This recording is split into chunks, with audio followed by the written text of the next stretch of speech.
Assalamu alaikum viewers and welcome back to my channel Study Law with Bushra.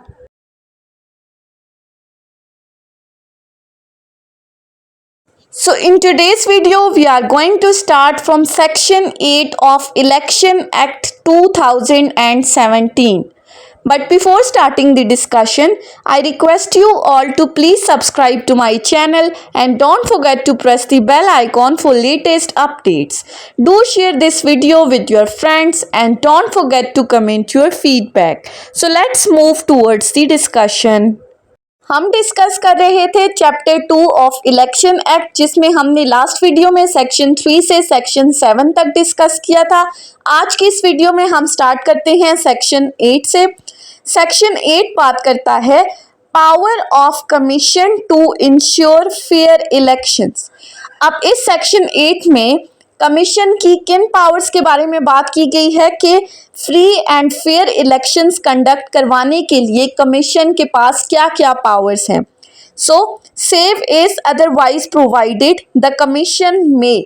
अब commission की powers को discuss किया गया है। Number 1, stops the poll at one or more polling station at any stage of election if it is convinced that it shall not be able to ensure the conduct of election justly, fairly and in accordance with the law due to the large scale malpractices including coercion, intimidation and pressures prevailing at the elections। पहली power उसकी बताई गई है कि वो polling को रुकवा सकता है किसी भी पोलिंग स्टेशन पर किसी भी स्टेज ऑफ इलेक्शन में, यानी कि पोलिंग अभी चल रही है लेकिन वो पोलिंग के दौरान भी पोलिंग रुकवा सकता है। किन रीजंस की वजूहात पर? अगर उसको लगता है कि इलेक्शन में किसी किस्म की धांधली हो रही है, कोई कॉर्शियन का एलिमेंट इन्वॉल्व है, कोई दबाव डाला जा रहा है, कोई धमकी दी जा रही है या कोई भी ऐसी गैर मुनसिफाना सूरत हाल पैदा हो गई है, तो वो पोलिंग को रुकवा सकता है। Number 2, review an order passed by an officer under this act or the rules including the rejection of the ballot paper। दूसरी पावर इसको दी गई है कि वो किसी भी इलेक्शन ऑफिसर्स, अब इलेक्शन ऑफिसर्स कौन होते हैं? जिनको अपॉइंट किया जाता है इन इलेक्शन के पूरे प्रोसीजर को कंडक्ट करवाने के लिए। सो ये कमीशन किसी भी इलेक्शन ऑफिसर्स के फैसले को रिव्यू कर सकता है जिनमें हमारे पास rejection of the ballot paper भी इन्वॉल्व है। बैलेट पेपर क्या है? जिस पर आप अपना वोट कास्ट करते हो। नेक्स्ट है हमारे पास subsection C, issue such instructions, exercise such powers and make such consequential order as may in its opinion be necessary for ensuring that an election is conducted honestly, justly, fairly and in accordance with the provision of this act and rules. तीसरी power दी गई है कि commission कोई भी instructions जो है वो जारी कर सकता है, कोई भी हिदायत, फैसला या कोई भी ऑर्डर पास कर सकता है किससे रिलेटेड, ताकि जो इलेक्शंस हैं उनको ऑनेस्टली, इंसाफ के मुताबिक और कानून के मुताबिक जो है वो कंडक्ट करवाया जा सके। सो इन इलेक्शंस को इंसाफ और कानून के तकाज़ों के मुताबिक कंडक्ट करवाने के लिए कमीशन कोई भी अहकामात जारी कर सकता है। सो सेक्शन 8 ने हमें बता दिया कि मुनसिफाना इंतखाबात कंडक्ट करवाने के लिए कमीशन के पास क्या क्या पावर्स हैं। उसके बाद आ जाते हैं सेक्शन 9 के ऊपर। अब सेक्शन 9 किन पावर्स की बात करता है? सेक्शन 9 कहता है power of the commission to declare a poll void, कि कमीशन के पास किसी भी पोलिंग को कलअदम करार देने का इख्तियार हासिल है। वो किसी भी पोलिंग को नल एंड वॉइड डिक्लेयर कर सकता है। Subsection 1, notwithstanding anything contained in this act if from the facts apparent on the face of record and after such inquiry as it may deem necessary। अब इसमें अभी तक क्या कहा गया है कि बावजूद इस एक्ट में कहीं पर कोई और बात की गई है, लेकिन अगर प्राइमा फेशाई बादियों नज़र में ये चीज़ सामने आती है या after conducting the proper inquiry, अगर कमीशन ये ज़रूरी समझता है तो क्या करेगा? The commission is satisfied that by the reason of the grave illegalities or such violations of the provisions of this act or the rules as have materially affected the result of the poll at one or more polling stations or in the whole constituency, including the implementation of an agreement restraining the women from casting their votes. अब मजीद क्या कहा है कि अगर commission को ये लगता है कि कहीं पर जो रूल्स इलेक्शंस कंडक्ट करवाने के लिए इस एक्ट में बताए गए हैं उन रूल्स की खिलाफ वर्जी हो रही है, कोई इन रूल्स को वायलेट कर रहा है, या जहां पर गैर कानूनी काम इतने ज़्यादा हो गए हैं जिसकी वजह से जो इलेक्शंस का रिज़ल्ट है वो बुरी तरह से इफ़ेक्ट हो रहा है, या कहीं पर ख़वातीन को वोट डालने से रोका जा रहा है बाकायदा एक मुआहदे के ज़रिए, तो वो क्या कर सकता है? शेल का वर्ड यूज हुआ है, मैंडेटरी प्रोविजन है। It shall make a declaration accordingly and call upon the voters in the concern polling station or stations in the whole constituency to recast their vote in the manners provided for by elections. तो ऐसी सूरत में ये commissioner क्या कर सकता है? उस polling station के ऊपर जितनी भी पोलिंग हुई है, जितने भी वोट कास्ट हुए हैं, उनको नल एंड वॉइड डिक्लेयर करा के दोबारा वोटिंग करवाने का ऑर्डर भी पास कर सकता है। सिंपली क्या है कि अगर कमीशन को लगता है कि कहीं पर एक्ट के रूल्स की खिलाफ वर्जी हुई है जिससे रिजल्ट बुरी तरह इफेक्ट हो रहा है या खवातीन को वोट डालने से रोका जा रहा है, तो कमीशन इस पोलिंग स्टेशन के तमाम अमल को वॉइड डिक्लेयर करके दोबारा वोटिंग के लिए ऑर्डर पास कर सकता है। सबसेक्शन 2 इससे पहले एक एक्सप्लेनेशन बताई गई है। If the turnout of the women voters is less than 10% of the total votes polled in any constituency, the Commission may presume that the women voters have been restrained through an agreement from casting their votes and may declare polling at one or more polling station or election in the whole constituency void. अब इस explanation में बताया गया है कि अगर किसी हलके के अंदर किसी भी पोलिंग स्टेशंस पर अगर कमीशन को लगता है कि खवातीन के वोट 10% से कम है, तो कमीशन ये चीज़ प्रिज्यूम कर सकता है, वो खुद ये चीज़ सपोज कर सकता है, फ़र्ज़ कर सकता है कि उन्हें ज़बरदस्ती या किसी एग्रीमेंट के थ्रू वोट कास्ट करने से रोका गया है। अगर कमीशन ये चीज़ प्रिज्यूम कर लेता है तो फिर वो उन पोलिंग स्टेशंस पर या उस पूरे हलके के जितने भी पोलिंग स्टेशंस हैं वहाँ पर इलेक्शंस को नल एंड वॉइड डिक्लेयर कर सकता है, वो उसको कल अदम करार दे सकता है। उसके बाद आ जाती हैं सबसेक्शन 2 के ऊपर। Notwithstanding the powers conferred on it by subsection 1। अब सबसेक्शन 1 में जो इसको नल एंड वॉइड डिक्लेयर करने की पावर्स दी गई हैं उसके बावजूद मजीद क्या कर सकता है? The commission may order the filing of the complaint under this act before a court of competent jurisdiction against the person who entered into the agreement referred to in subsection 1। अब इसमें कहा गया है कि कमीशन उन तमाम अफराद के खिलाफ मुकदमा दर्ज कर सकता है, वो बाकायदा उनके ऊपर केस फाइल कर सकता है कॉम्पिटेंट कोर्ट के अंदर जिन्होंने इन खवातीन को अपना वोट कास्ट करने से रोका है किसी भी तरह से, जो इस खवातीन को वोट कास्ट ना करने के इस मुआहदे के अंदर किसी भी तरह से इन्वॉल्व थे, उनके ऊपर केस फाइल कर सकता है।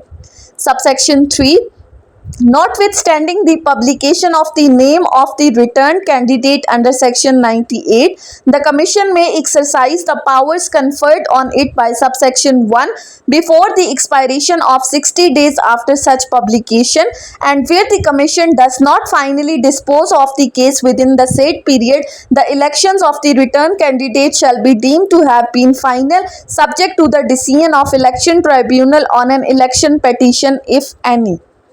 अब इस क्लॉज में कहा गया है कि सेक्शन 98 के अंदर जो रिटर्न कैंडिडेट का नाम शाया होने की बात की गई है, अब 98 को हम आगे जाके डिस्कस करेंगे, लेकिन इस सब सेक्शन की हद तक क्या कहा गया है कि सेक्शन 98 में जो जीतने वाला उम्मीदवार है, जो कि अब मेंबर अपॉइंट होने जा रहा है, जिसने इलेक्शंस जीत लिए हैं, उसका नाम शाया होने से पहले कमीशन अपनी क्या पावर्स एक्सरसाइज कर सकता है, सब सेक्शन 1 की पावर्स को एक्सरसाइज करते हुए उसके इलेक्शन को नल एंड वॉइड डिक्लेयर कर सकता है विद इन 60 डेज, यानी कि जिस दिन से उसका नाम ऑफिशियल गजट में शाया हुआ है उस दिन से लेकर 60 दिन के अंदर अंदर कमीशन के पास ये पावर है कि वो उसके कराए गए इलेक्शन को किसी भी रीजन की वजह से नल एंड वॉइड डिक्लेयर कर सकता है। अगर वो 60 डेज के अंदर ऐसा नहीं करता तो फिर इस कैंडिडेट का जो इलेक्शन होगा उसको हतमी कंसिडर किया जाएगा, यानी कि फाइनल कंसिडर किया जाएगा until and unless election tribunal इस मामले में कुछ और फैसला ना दे, अगर उसके सामने कोई पिटीशन फाइल की गई है तो। Subsection 4, while exercising the powers conferred on it by subsection 1, the commission shall be deemed to be an election tribunal to which election petition has been presented and shall, notwithstanding anything contained in chapter 9, regulate its own procedure. Subsection 4 क्या कहता है कि subsection 1 के अंदर दिए गए इख्तियारात को इस्तेमाल करते हुए कमीशन जो है उसको इलेक्शन ट्राइब्यूनल के तौर पर कंसिडर किया जाएगा, और ये इलेक्शन ट्राइब्यूनल बावजूद इसके कि सेक्शन 9 में उसकी पावर्स को बताया गया है, वो हम आगे जाके डिस्कस करेंगे, लेकिन जब उसको इलेक्शन ट्राइब्यूनल के तौर पर माना जाएगा तो फिर ये अपने लिए इस इलेक्शन ट्राइब्यूनल की हद तक खुद रूल्स जो है वो बनाएगा, अपना तरीकाकार खुद क्रिएट करेगा कि उसने मैटर्स को किस तरह से सॉल्व आउट करना है।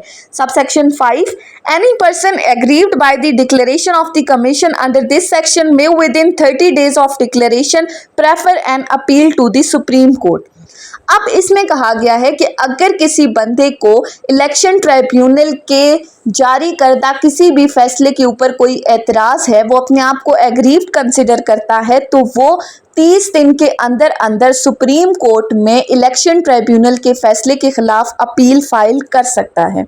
सेक्शन 9 के अंदर हमने क्या डिस्कस किया कि कब जो है वो कमीशन किसी भी पोलिंग को नल एंड वॉइड डिक्लेयर कर सकता है। इसके बाद आ जाते हैं सेक्शन 10 के ऊपर।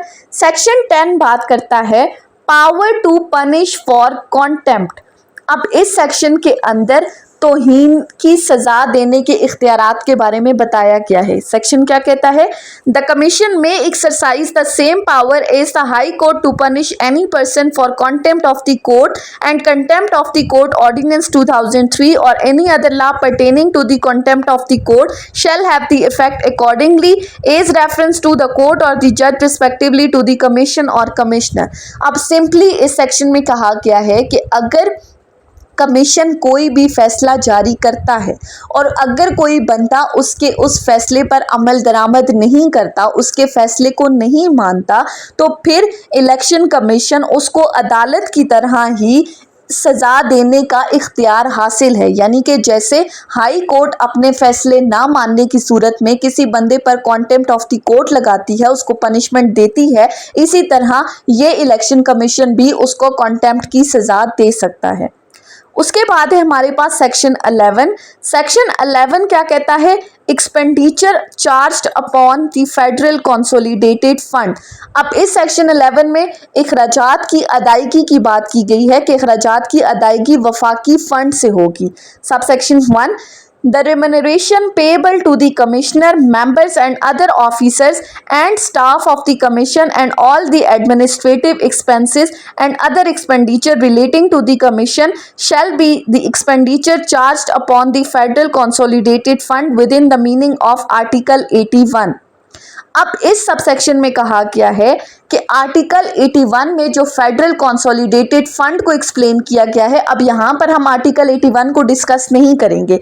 इस सबसेक्शन की हद तक क्या कहा जा रहा है कि इलेक्शन कमीशन के जितने भी मेंबरान हैं, चाहे वो कमिश्नर है, कमीशन का बाकी स्टाफ है या बाकी जितने भी ऑफिसर्स हैं, उनकी तनख्वाहें और जितने भी दफ्तरी अखराजात हैं, जितने भी एक्सपेंसेस हैं इस इलेक्शन कमीशन ऑफ पाकिस्तान के, वो तमाम वफाकी हुकूमत के ख़जाने से अदा किए जाएंगे, जिसको हम फेडरल कंसोलिडेटेड फंड कहते हैं। यानी इनके लिए अलग से बजट जो है वो स्पेसिफाई होगा और ये लाजमी अखराजात होंगे। Subsection 2, subject to the provisions relating to the audit and applicable laws and rules, the commissioner shall have full financial powers to sanction and incur the expenditure within the approved budgetary allocation, including the creation of the post. अब इस subsection के अंदर financial powers दी गई हैं, यानी कि election commissioner को ये इख्तियारात हासिल होगा कि वो खुद फैसले करेगा, यानी कि वो नए ओहदे भी बना सकता है। इसके अलावा अपनी मर्जी से जितने भी अखराजात हैं उनकी मंजूरी दे सकता है और बजट के अंदर रहते हुए कोई भी फाइनेंशियल लिहाज से कोई भी डिसीजन दे सकता है। सो सेक्शन 11 में सिंपली हमें क्या कहा कि कमीशन के, इलेक्शन कमीशन ऑफ पाकिस्तान के जितने भी एक्सपेंसेस हैं वो फेडरल कंसोलिडेटेड फंड से जो है वो अदा किए जाएंगे। उसके बाद आ जाते हैं सेक्शन 12 के ऊपर। सेक्शन 12 बात करता है measures for training and public awareness. अब इस सेक्शन में क्या बात की गई है, इस सेक्शन में पब्लिक अवेयरनेस की बात की गई है कि एक अवाम को इलेक्शन से मुतल्लिक आगाही किस तरह से दी जाएगी। सो सेक्शन 1 क्या कहता है, the commission shall from time to time as it may deem fit, कि कमीशन जो है वो वक्तन फवक्तन क्या कर सकता है, किस तरह के फैसले कर सकता है। Conduct the training programmes for election officials including the officials of the commission, any government or corporation, any autonomous or semi-autonomous bodies controlled by any of these governments and officers from judiciary if any deputed or selected in connection with election in accordance with the procedure laid down under this act or the rules। अब इसमें पहली बात की गई है कि election के दौरान काम करने वाले जितने भी ऑफिसर्स हैं, चाहे वो इलेक्शन कमीशन के मेंबर्स हैं जिनमें हमारे पास पोलिंग स्टाफ आ जाता है, प्रिजाइडिंग ऑफिसर्स आ जाते हैं, रिटर्निंग ऑफिसर आ जाते हैं, या कोई भी सरकारी इदारों या अदालतों के कोई भी बंदे हैं जिनको इन इलेक्शंस के प्रोसीजर में किसी भी तरह से इन्वॉल्व किया गया है, उनके लिए ये election commission of the Pakistan बाकायदा ट्रेनिंग प्रोग्राम्स जो है वो मुनक्कद करेगा, जिसमें इनको बाकायदा ट्रेनिंग दी जाएगी। वैसे भी आपको पता है कि जब भी पोलिंग स्टाफ अपॉइंट किया जाता है तो उनको बाकायदा पहले ट्रेनिंग दी जाती है कि किस किस तरह से इलेक्शंस का पूरा प्रोसेस आपने करना है, वोटिंग किस तरह से करानी है। Subsection B, advise the public authorities, educational and training institution regarding the programmes and measures to promote the dissemination of the knowledge regarding electoral laws and best practices. दूसरी बात की गई है कि जितने भी हमारे एजुकेशनल इंस्टीट्यूशंस हैं, जो तालीमी इदारे हैं या हमारे गवर्नमेंट के जितने भी इदारे हैं, उनको ये मशवरा देगा कि वो लोगों को इलेक्शन के कवानीन के बारे में, वोट डालने के तरीक़ाकार के मुताबिक और फ्री एंड फेयर इलेक्शंस के असूलों के बारे में आगाह करें। Thirdly, conduct the public awareness programs and media campaigns regarding the importance of the maximum voter enrollment and participation in elections, especially by women, non-Muslims, disabled person and transgender, dissemination of the information regarding the procedure of casting vote and the importance of maintaining the integrity of electoral process। तीसरी बात की गई है कि वो public awareness जो है वो कंपेन्स चलाएगा, जिनमें ख़ास तौर पर लोगों को वोट डालने की मोटिवेशन दी जाएगी। ख़ास करके जितनी भी ख़वातीन हैं, जितने भी नॉन मुस्लिम हैं, माजूर अफराद हैं या जो ट्रांसजेंडर्स हैं, उन अफराद को वोट देने के लिए इकट्ठा किया जाएगा, उनको वोटिंग का तरीक़ाकार समझाया जाएगा और जितना भी इलेक्शंस का प्रोसेस है उसको फ्री एंड फेयर कंडक्ट करवाने पर जोर दिया जाएगा। Subsection D examines the laws, rules and regulations in force which are relevant to the conduct of the elections and recommend to the federal government amendments in such laws, rules or regulations as the case may be in order to increase the transparency and fairness and eliminate the corrupt practices. Fourth पे कहा गया है कि election commission मौजूदा कवानीन और जितने भी रूल्स बताए गए हैं उनका बाकायदा जायज़ा लेगा और अगर उसको लगता है कि इसमें कोई element of the corruption involved है या free and fair elections conduct करवाने के लिए किसी अमेंडमेंट की ज़रूरत है तो ये election commission of Pakistan federal government को रिकमेंडेशंस देगा कि इस इलेक्शन को बेहतर बनाने के लिए इसमें अमेंडमेंट की जाए ताकि इलेक्शन के प्रोसेस को मजीद ट्रांसपेरेंट बनाया जा सके। 12 ने हमें मैयर बता दिए कि किस तरह से free and fair elections conduct करवाने के लिए आप क्या क्या प्रोग्राम अडॉप्ट कर सकते हो। सो ये थी हमारी आज की डिस्कशन सेक्शन 8 से 12 तक। नेक्स्ट वीडियो में हम सेक्शन 13 से डिस्कस करेंगे इंशाल्लाह। So that's all about today's lecture. I hope कि आपको ये लेक्चर समझ में आया होगा। अगर आपने इस वीडियो को अटेंटिवली सुना है तो अगर आपको ये वीडियो अच्छी लगी है तो इस वीडियो को लाइक करें, कमेंट करें और चैनल को ज़रूर सब्सक्राइब करें। Thank you so much for watching this video. Till then अल्लाह हाफिज़।